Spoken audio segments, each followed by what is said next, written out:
Hello and welcome everyone to another StarCraft 2 England cast. Today I have got game number 2 of this best of 3. It is from the Gigabyte nVidia invitational and it is between EmpireKas, who is the blue Terran player in the lower left position, and shortstuff, who is the red Zerg in the top right. That means this is a TvZ or a Terran versus Zerg. Now, basically, if you haven't watched game 1, I really do suggest that you go and check it out because it was pretty damn awesome and is definitely warranted a watch. So flick over to my channel, pause this video, and basically go and give it a watch, and you won't regret it, I promise. Now, what can we expect from game 2? Well, obviously shortstuff is a game up at the moment. Kas won't like that. Kas will definitely be wanting to stay in this. It's a cool tournament and there's some really big names in it, so definitely expecting to see Kas pull out all the stops to try and win this. But obviously shortstuff, if he gets a 2-0 against Kas, he's going to be in a pretty good spot moving forward. It'll be a big confidence boost, and I'd also imagine he'll be very, very happy with his performance as a whole from game 1. I mean, he's probably going to try and repeat that. I mean, neither player in game 1 really engaged early on, which is quite interesting. Instead, they all seem to much prefer just macroing up and getting that big death ball type army before they really went for anything. So much more defensive play from both of them, so it will be very interesting to see whether they do the same sort of defensive play or whether they actually try and go for a bit more poking and prodding, a little bit of aggression, maybe harassment as well, which of course is something the Kas didn't do in his build when he did go for that one Rax command center build. Game 2 is going to be a command center first, though. That's obvious from the fact that he's got so many minerals banked up. He's ready, moving that SCV down, so there we go. This is really the most economical you can be, and he actually started that command center precisely the same time as shortstuff started his hatchery, so that's going to put some pressure on shortstuff to try and get down his, well, either third base or come upon a lot of pressure to Kas, because neither will be particularly fun. I mean, the third base, yes, it's okay to take, but it's very vulnerable to Hellions in my opinion, because this area is just so wide that you can quickly run in Hellions and do a lot of damage. And obviously coming to put on some pressure can be really difficult as well, because with good kind of building placement, a couple of like bunkers down here, it's really tough to punch through there. So I don't think that shortstuff is going to have too much of a fun time. I agree definitely with Kas going for a command center first on this build. And the other thing about coming for a quick counter attack, trying to deal damage off of 2 bases from shortstuff's perspective, is just how long this rush distance is. It just would take such a long time to get units over there. It would be absolutely crazy. So hopefully we'll see this go into a more longer macro game. Obviously the other option is, if shortstuff was feeling very bold, could take this base for the high rich Vespian geyser, which would obviously help his gas income early on. That could be beneficial, but again, it's a risky move, so be very interested to see what is going to go on here. Obviously both players do now have their natural bases up, the double orbital command in production, double gas coming out for Kas as well. Now I really feel that even though he's got these 2 racks, some Hellions would be effective, especially on this base if the third is attempted to go down. This SCV may actually just throw down an engineering bay to try and delay the third base even longer, because that's the only real option shortstuff will have. But instead just going to come and scout, although a Zergling does pick it up, and now obviously that will get picked off very quickly. The Queen will come and help as well, and now obviously at that point that will all die eventually. Now I'm just taking a look down here. We do have that Overlord coming in to scout on the gas now. Obviously 100 gas have now been produced. There goes the factory. Great timing by Kas here. I mean, his build order is just so refined at every step of the way, getting those factories precisely on the bits. Shortstuff actually banking up quite a few more minerals than he necessarily would want to, but a lot of that is due to the fact that he can't really take his third too soon, and I mean he's only got the 1 gas. Now what I do like, what I did rather like in game 1 was shortstuff going for those extra queens for creep spread. Hasn't done this in game 2, and I think that's a bit of a mistake in my opinion. It worked so well for him in game 1, really kept Kas a bit confused, a bit pinned back because he didn't want to go on the creep, and I feel by not doing it could cause him a problem. Kas getting out his 3rd command center now, that will theoretically put him a bit of a base up, or at least the production of 3 bases will really help his income in terms of the workers produced and also the mules. And shortstuff is going to have to catch up, or at least do some big damage. All 4 gas getting taken down, and it's a possibility that shortstuff will go for Mutalisks here, because there is this dead space down the back of the main, and also the third and or natural are very vulnerable to air attacks as well. So mutas are a distinct possibility, but Cass, if you remember in game 1, automatically went for those missile turrets, just as a matter of course, even though he hadn't seen a spire or anything like that.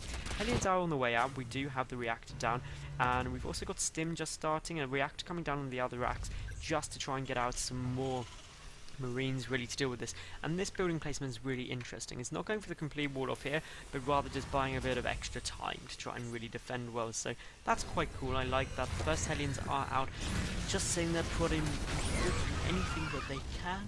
And well, I mean, obviously the wall off coming down here now, that evolution chamber, spine call of the queen is there now for creep spread at last. The spire coming down, so mutas are going to be on the cards as I thought.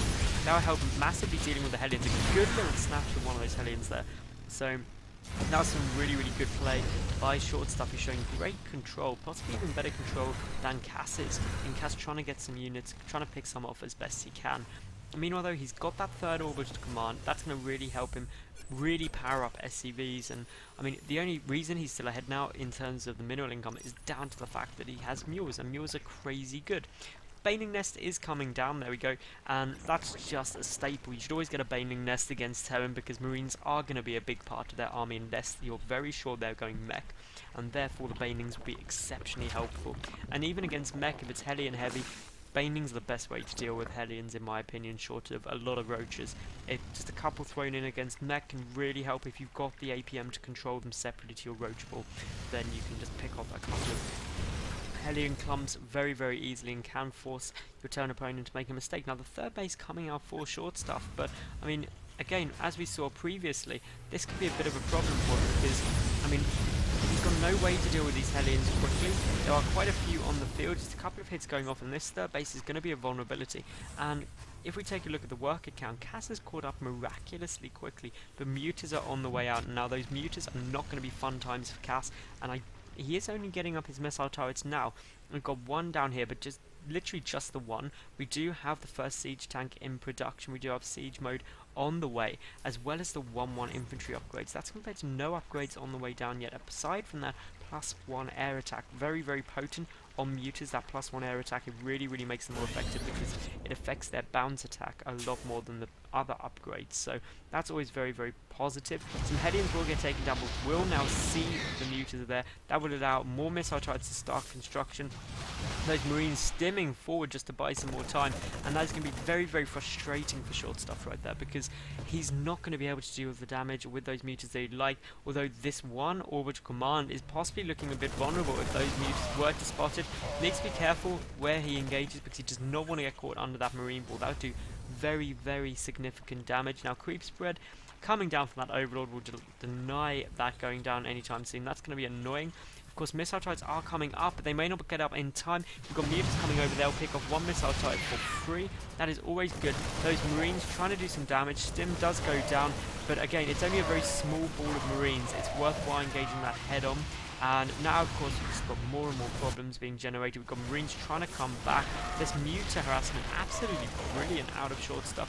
He has lost oh no, he actually has lost quite a bit. Only 100 more resources lost for Cass. The fourth base coming out from short stuff. That will, again, try to allow him to really catch up in terms of the income, because while he is ahead in workers, those extra mules when they were coming out were really helping. But of course that orbital command saved up an awful lot of energy, but now 3 mules out at a time, there's going to be a massive burst. We've also got mules stacked up at all of the bases, so we are probably going to see an awful lot of mules come down shortly, which is never a bad thing. They're great units. That tank is very vulnerable there though. You don't want to be sacrificing tanks there, and I have to say at the moment it definitely feels to me like short stuff is playing slightly better than Cass, but obviously Cass is really getting into a stride. He's got his third base up, he's got a stupid amount of mules. I mean, just look at that income, nearly 3,000 minerals a minute coming in for him. That's going to be crazy. The upgrades are in Cass's favour as well. The 1-1 just about to finish with short stuff, but 2-2 already started there for Cass. A big amount of Zerglings on their way over with the mutas there as well. This is just classic Ling Bling muta. No Banelings have morphed in yet, but just every time shortstuff gets a couple of units like that, it's really great for him. And now all of those Marines are really out of position. This third base is going to be an absolutely huge problems with all of the Zerglings as well. But actually, no, we're going to see a bit of a misstep possibly. We've got the Mutas just baiting out those Marines as far as possible. And I mean, the tank placement fantastic from Kas, and that didn't quite go as well as shortstuff would have hoped, I imagine. Now, just taking a look around the rest of this map so far, we do have quite a lot going on in terms of shortstuff. He's getting all the injects off, he's getting his hive, he's got the infestation pit, but no pathogen glands yet. That's a bit of a mistake. Always get that. Infestors just so powerful and can really turn the tide of a battle. And obviously Cassie's got his third up, he's got this very defensive position. That bunker exceptionally hard to take out with Zerglings, for example. And more supply depots coming down. We've got a fourth command center being built that may get morphed into a planetary at some point. And now these Marines are trying to do anything they can to get rid of this Mutaflock, which is up to 18 Mutalisks now. That is very potent. The +2 air attack also coming down. So these Mutas are getting very powerful very quickly. And I mean, when you're up to sort of the 18 Muta point, you can almost engage head on now. That was a good skin coming down there. The Thor is there, and that Thor is going to get a massive hit off. Of course, Thors do splash damage to air, which basically means that when the Mutas clump up, they take exceptionally high damage. The way to deal with that is, of course, a technique called magic boxing, which, in brief, is when you select everything, if you imagine you've got the box around the selection, you would click outside of that box, and then the Mutalisks will fly in their same formation. If you click inside the box, then they end up clumping up. So if you were to engage Thors, for example, you click over them, then hit S to stop the Mutas above, and they just have to target them down that way, because otherwise you end up clumping them up and then the Thors decimate the Mutables. Now, obviously, we do have the Great Spire coming out for shortstop, so he is transitioning into Broodlord, and he has finished Pathogen Glands. That's always happy. 2-2 upgrades done for Kas at the moment. He's already started +3 infantry weapons. He's also got the +2 vehicle weapons on their way. That's very strong, and will mean that when that finishes up, he'll actually be on equal upgrades with ground armor, which means siege tanks will one-shot Marines and Banelings. Now, this is a bit of a threat right here. There's a lot of Banelings there. Kas's spread is not as good as it could be. Those Marines a bit late to get pulled back, and the entire Marine force gets decimated there. And in terms of the resources lost, yes, it's not that far different, but the important thing is Kas is going to take a long time to resupply. We did have some Zerglings trying to come in and poke and do some damage, and now we may actually see the Zerglings and Mutas come and clean this up. That's really what I want to see happen right now from Shortstuff's point of view, but pulling back, and I don't think that was the right thing. He's got a very missed opportunity there, where he could have done hideous amounts of damage with Zerglings to that force. It would have taken a lot to pick that off. Now, we do have more racks on their way in. We do have that 4th command center, 5th command center now for Kas. Kas loves orbital commands. Planetary Fortress morphin at the 4th. That's a good choice because it is very exposed. You need that extra defensive capability. Now, in come an awful lot of Zerglings. Kas is really pinned back on the ropes. And, I mean, what's he going to do? It's going to be fun times for him. And, I mean, more than anything, basically Kas just needs to hold on, because if he does get up a big force, he's really matching the bases quite nicely with short stuff, and that means that his income is going to be very high. And if he can keep getting out these upgrades, keep getting up the units, he should be okay. I mean, the actual supply is very equal, but when you consider how many more drones short stuff has compared to SCVs, that will result in, of course, the army supply being in Kas's favour, which is never good for a Zerg. The other important thing to note is that there are still 13 Mutalisks on the field, and they don't engage head-on that well. Yes, they're good at picking off tanks, but all you need is a slight little misclick, and you can end up with some problems. Mutas coming around. We do have a good little push coming in, and Kas has still cleared his non-engaging as well as he could. Some good fun growth come up from short stuff, though. He is now maxed out, but he didn't quite kill the momentum of this push, and now those infestors could easily get taken down. The Marines staying a bit further back to avoid the fungal growth. Yes, there are Broodlords out, and Thors don't engage Broodlords that effectively. Vikings coming out 5 at a time there. We've also got those Mutas coming down trying to do some damage, but obviously Kas doing a good job dealing with that so far. Now, Thors, they are down for Kas. Short stuff is doing very well, picking off those tanks. We do have a counter push coming in from Kas as well from the top. Don't think it's going to be able to do too much, and it's very vulnerable if these Mutalisks do find it, because they're on that many units. We now have, I've lost count of just how many command centers Kas has built, but another command center is on its way right now, and of course shortstuff is getting ahead in terms of the supply. We do have corruptors on their way out, but the Viking count is getting very, very high indeed, up to 5. So if these broodlords don't have the corruptor support they need, the Vikings will really take them down quickly. Yes, there are Mutalisks there, but the Vikings will deal very well against them as well. So this is, again, the longer it goes on, the better it gets for Kas, in my opinion, as he starts really building up the army he wants to counteract what shortstuff has. But he needs to be careful. There are periods where he's throwing stuff away, but likewise, shortstuff really threw away a lot of Mutalisks there. And, I mean, while Kas has lost more, it's not enough more. So this is still a very close game, in my opinion, and could go either way. The most considerable thing is there's just so many command centers literally everywhere that Kas can just start running purely off mules, which is pretty crazy but definitely plausible. We do have these units moving around, missile turrets preemptively being built for that command center when it does get over. A Zergling run by trying to come in. There are some marines there, but it should be big damage before it gets down. There's a small gap of things to get through, and Kas will go and attack the third base, which has no defense at all at the moment, salvaging a bunker as well, and that is going to be very, very irritating. Quite a few SCVs and mules are going to go down. That is never good times, and if we take a look here, 15 workers were killed there. That is quite substantial, but still, only about 1,000 more resources lost by Kas compared to shortstuff, which isn't huge at all. Now, the corruptor count is the important thing. 14 corruptors to 11 Vikings. That is helpful, but obviously the corruptor count could slowly morph into broodlords, and Kas doing exactly the right thing, getting ravens out.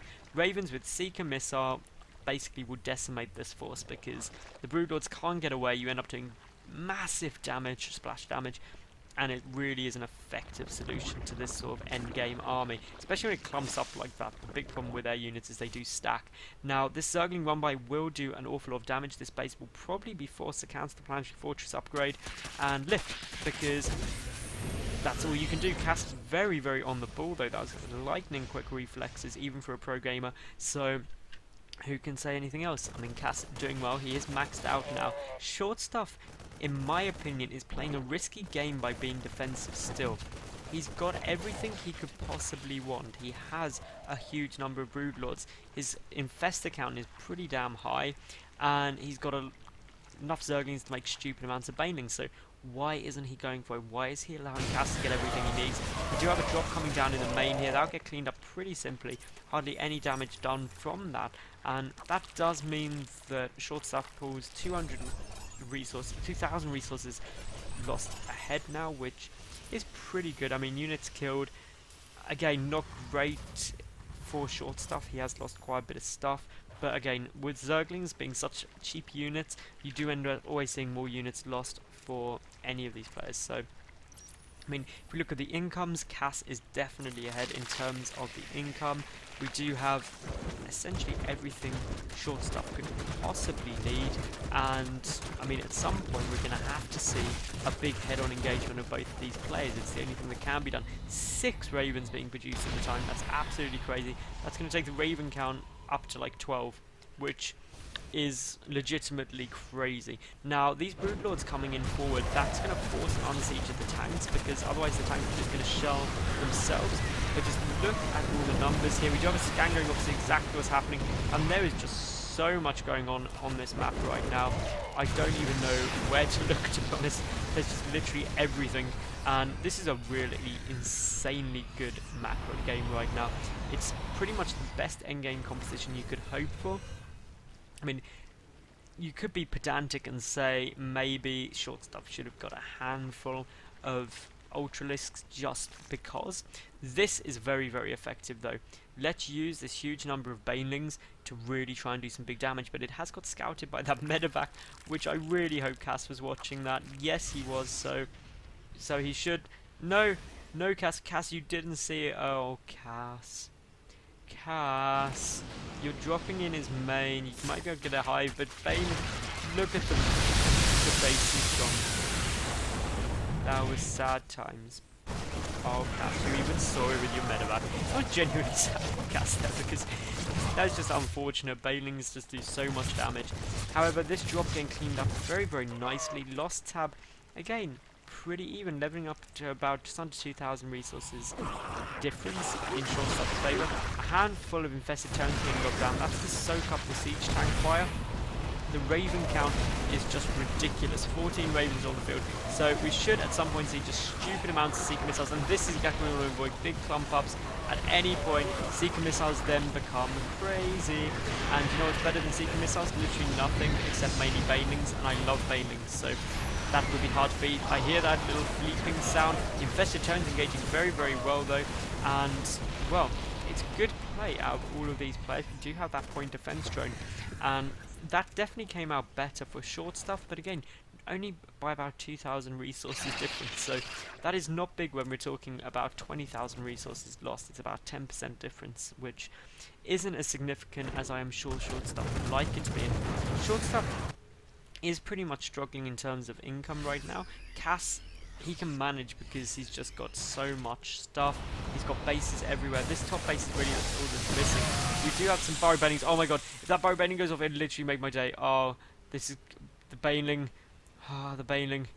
The Baneling. Look at it. Look at the Baneling. Look. Oh, seriously, Burrow Banelings are literally my favourite thing in the world. I would just, if it wasn't for the fact I was doing this for entertainment, I would literally just sit here and patiently wait for that Burrow Baneling to detonate, because it would literally make my day.